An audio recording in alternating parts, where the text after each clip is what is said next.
Hi everyone, this is Kisu. Welcome back to my channel. In today's video, we're gonna talk about Etsy in general. We're gonna talk about the good things about Etsy, bad things about Etsy, which is I think a lot, and also the whole thing about Etsy. As someone who's been selling on Etsy for a year, I've learned a lot of things. But then I decided to move from Etsy because of a lot of things. Um, I'll explain everything and what I've been thinking about Etsy, starting on Etsy, or even if it's worth it. So yeah, let's go. Okay, so let's start with the good things, I guess, because that's not a lot. So the first thing is, if you don't have an audience, if you don't have any customers, or if you're starting from the very beginning, it's, I think, one of the best places to start with, because obviously it's a marketplace. It's not your own website, but it is helping you with a lot of stuff. If you have your own tags, if you have the SEO thingies and everything, you can pretty much find your own customers, even if you don't use another social media like Instagram or TikTok or anything really. Um, it has a global reach, which is pretty good for small business owners. You don't have to spend time and money really to find customers, because that's it connects you with all those people, because those people want unique stuff, handmade stuff, or vintage goods. So yeah, I think the best thing about Etsy is that you don't need to do anything really. If you're a bit lucky, if you kind of like do some research on your own tags and descriptions, I think it's gonna be fine. Like, you will find your own people, definitely. So that's, I think, the best part about Etsy. And that's it. I'm joking. Well, when I first started, I didn't have any audience. I didn't have any customers. If anything, I didn't even know what I was doing. And I uploaded, I guess, only a few things. I think it was just one necklace or two. And someone bought it in the first 2 or 3 days, and I was shocked because I thought people would think that I'm like a scammer or something, but didn't happen. My first sale was like in a few days. My second sale was in a few weeks. And then in a month, I got multiple orders and on and on. So it was like that. So yeah, it's a good thing to start on Etsy if you're a new small business. Second thing is that setup is very, very easy, because basically Etsy is doing everything for you, and you're just creating your own listings, and the other things are all about Etsy, so you don't really have to do anything. I realized how easy that was when I moved to Shopify. I'm not gonna lie.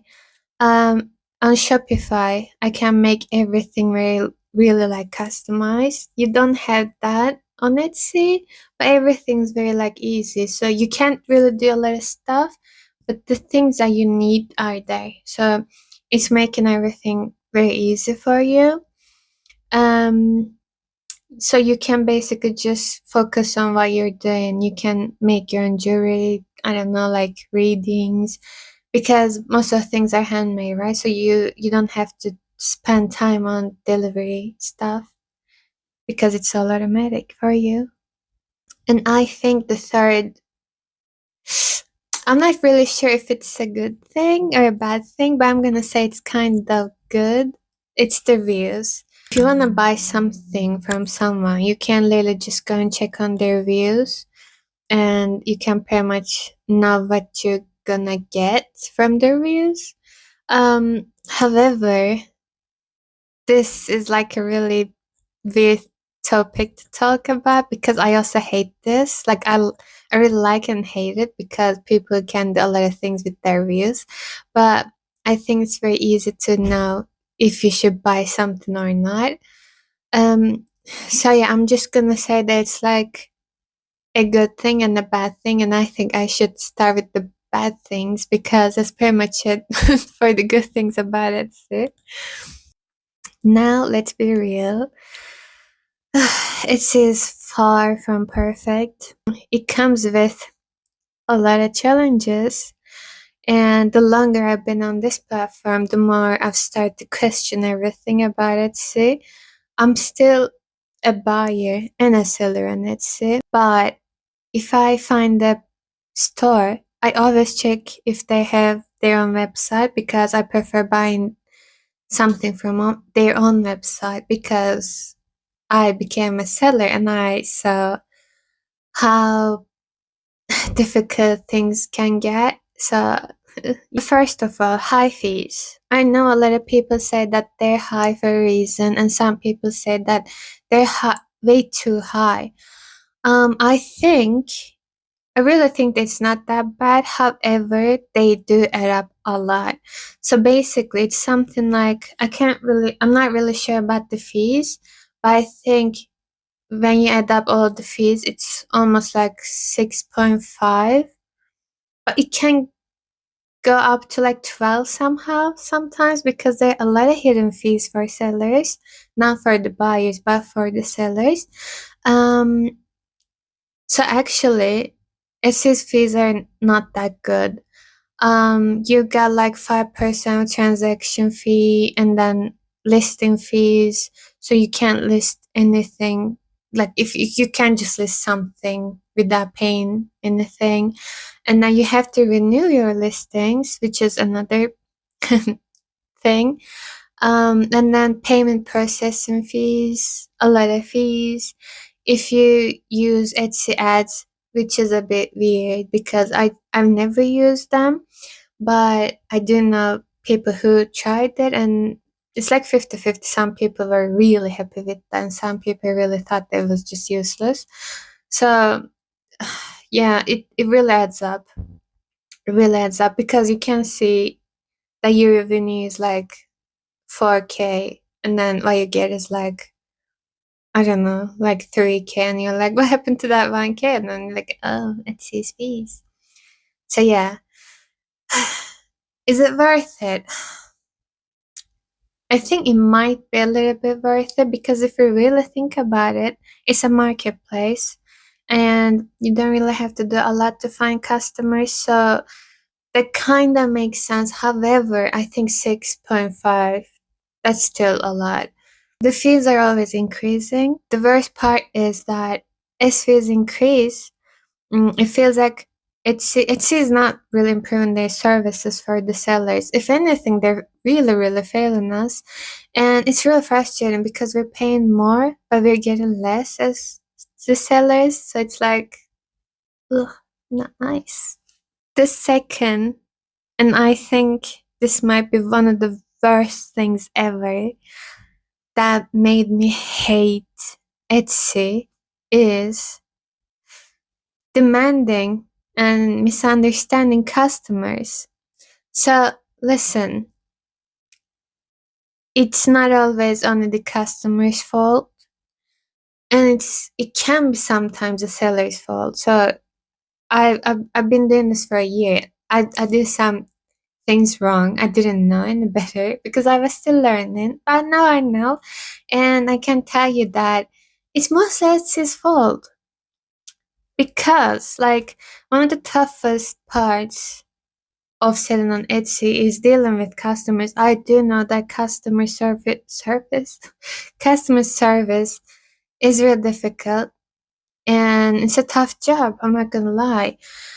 Sometimes even when you go like above and beyond, it's just impossible to make people happy. And the worst thing about this is that some customers will lie, misunderstand policies, and just be horrible. And they can even blackmail you. But we're gonna talk about that later. But yes, that happens a lot. That's a lot. So first of all, when we talk about this misunderstanding customers blaming you for late packages, some I will add like a screenshot because I've got a lot of conversations with customers and some of them are just like, why am I even doing this? Like, you're like, I don't want to do this anymore. But yeah. So I think I will show the screenshot somewhere around here. Yeah. Some people unfortunately don't understand that shipping delays are out of our controls and they're nothing to do with us, especially when they're international ones. But guess what? They will blame you for this. They will even say that maybe you didn't even send the thing.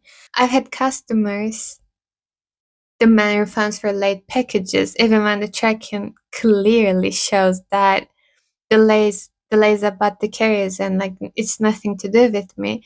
And if you don't comply, if you don't give them a refund, they say that they're gonna give you 1-star review, and you're like, it's nothing to do with me though, and they're like, I don't care.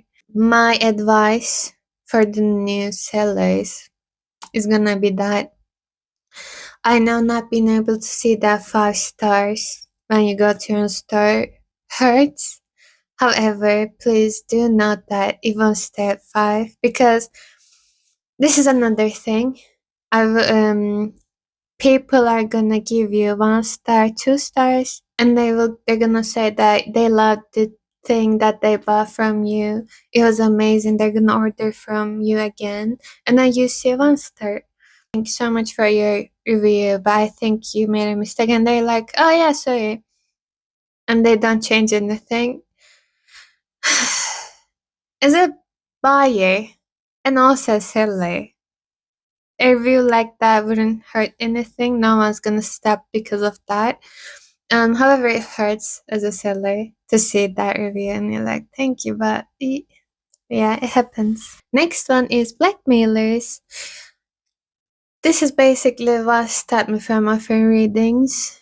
As you might know, I was offering readings for like really cheap prices because I wanted my readings to be like really affordable because I thought I could help people, so why not? I was naive, very naive. So yeah, I learned that some things shouldn't be that affordable. Here is the main reason why I stopped offering readings. This screenshot, this conversation with a customer. This was the day when I said, I'm not doing this anymore. I had a customer tell me my reading was amazing, but they didn't like the outcome because they wanted the other thing to happen. And I said that that wasn't going to happen. The other one was going to happen. And it happened. So they demanded free follow-up reading. But I politely refused because this person sent me this reply after like almost 3 months, but it wasn't exactly 3 months. And I was like, well, I do offer follow-up questions, free ones, but that's different. And I politely refused. They actually threatened to leave a 1-star review unless I gave in. Yeah, and then I said, just leave me the 1-star review and leave, please. And this person actually did that. And that day I was like, I'm done. I was really done with this. And then I messaged Etsy support and said, like, this is what happened and this is the history. This is what happened. This is the whole conversation. I sent the whole conversation and everything. And Etsy just said, yeah, you should learn from this. This is a learning curve for you. And I was like, what? This person is literally blackmailing me. My review is like, the review is fake. It's not real. And you can literally see that. Like, I have proof of that. And Etsy support just said that's a learning curve. And then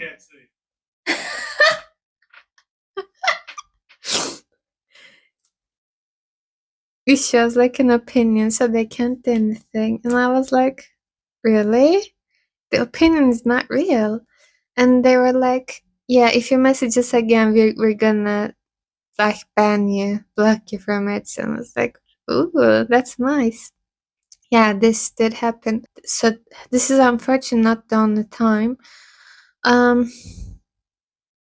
Yeah, sometimes even when you refund the orders, they can still leave reviews. Some of the reviews won't be real. And it's again says it's a learning curve for you and they can't do anything. They can, by the way, they can delete their reviews. I think they should delete the fake reviews, but they won't. because they don't want to deal with the whole thing, which is really frustrating, you know. Mm, I don't want to refund stuff when it's exactly what they ordered, but they're like saying that if I don't send them another one, they're gonna leave 1-star review, and there's nothing wrong with that order. It's just like they do know that's won't do anything. Etsy won't care about you as a seller. They don't care about us, really. They hate us. I don't know why. Like, we're the ones working for Etsy, technically. Sad, however, my learning curve was to move from Etsy as soon as possible, which didn't really happen that fast. And I think that's one thing that I would like to change if I could go back. But yeah, now I have my own Shopify, my own website, and I don't have to deal with all those weird stuff of blackmailers. This is gonna be a funny one because I think the whole blackmailing thing is too much. So this is a funny one. This was one of the things that happened before this blackmailing situation. This person basically said that they were gonna buy more tarot readings if I could predict what they were gonna have for dinner that night. Um, and I explained that tarot doesn't work like that, but some people just won't take no for an answer, and this person was really like pushing me for a reading. As a seller, I have to tell you this: if you're gonna open an Etsy store, please, if it's nothing to do with you, don't refund any orders, because if you start doing that, a lot of people are gonna ask for refunds for everything. It's gonna be like they're gonna buy something from you, and in a few months they're gonna say, "Oh, my dog ate your thing. I want another one, or I want a refund," and you'll be like, "What?" And they're gonna say, "Well, I'll leave you 1-star review then." And if that happens, it won't do anything to protect you as a seller. So this thing actually recently happened, and this is a very serious thing because it's about rules, laws. So I don't know if you're familiar with this EU's new rules, Gpsr rules. It happened really suddenly, but the thing is, as sellers right now, if you ship to EU without all those rules, you can get fined, banned from sending anything to EU. So please don't send anything if you don't have any of those things. And getting that GPSR approval is really difficult and really expensive. Here's another screenshot. So because of the GPSR rules, I have to stop sending to EU, just like most of these other small businesses. So the thing is, Etsy didn't care about this. However, they knew about this for a few months. They didn't do anything. So right now, as an Etsy seller, you can't just automatically refuse to sell to EU. And these people still can buy stuff from your store. And you have to cancel the order, which is quite frustrating because you're like, "Oh, I sold this thing, but I have to refund it now." It's like weird. And the worst thing about this is, like, after, even if you cancel the order, they can still leave a review. And this person actually said, "If you don't ship to me, I'll leave a 1-star review saying that the thing that I bought came broken and you didn't refund me and everything." When I was reading the message, I was like, whoa, like, what happened? This is again another blackmailing situation. And the worst thing is, even when you cancel an order, they can still leave a review. They can still leave a review in for 8 hours, I guess. And these people know this. This is not their first time. So even when you message Etsy about this situation, again they say there's a learning curve. How nice. Yeah, I also sent this message in history to Etsy, and they did say there was a learning curve, and I said thanks. Okay, so here's the thing. Etsy does give you an access to like a global audience, right? Etsy can provide you with the, I don't know, like the audience, the customer base that you need. However, they will never protect you They will never defend you and they will never care about you. If you really want to keep your Etsy business going, you have to eat the cost sometimes for the refunds of things that weren't your fault, or you have to deal with the bad and fake reviews all the time, or sometimes based on misunderstandings. You have to spend sometimes like hours or days to calm upset customers, all while Etsy takes a bigger and bigger cut from your earnings. So it's like frustrating, quite frustrating. Um, at the end of the day, if you're using Etsy, you're working for Etsy, you're not working for yourself. So is Etsy worth it? My answer is yesn't. I think if you're only starting your Etsy, like your whole small business, I think that's fine because you do need an audience, you do need a customer base. But the competition is intense, I'm not gonna lie. Customers who won't treat you like a normal person, that's gonna be a lot. That's gonna happen a lot. Um, I think my advice is to you that you should start your Etsy and work on your own website. So once you start building your own customer base, you can just move to your own website and keep Etsy for a while for that. And after that, you should just forget about Etsy, ditch Etsy as soon as possible. So if you're an Etsy seller, let me know in the comments what's the craziest customer experience you've ever had. I'd love to hear your stories as well. Bye bye.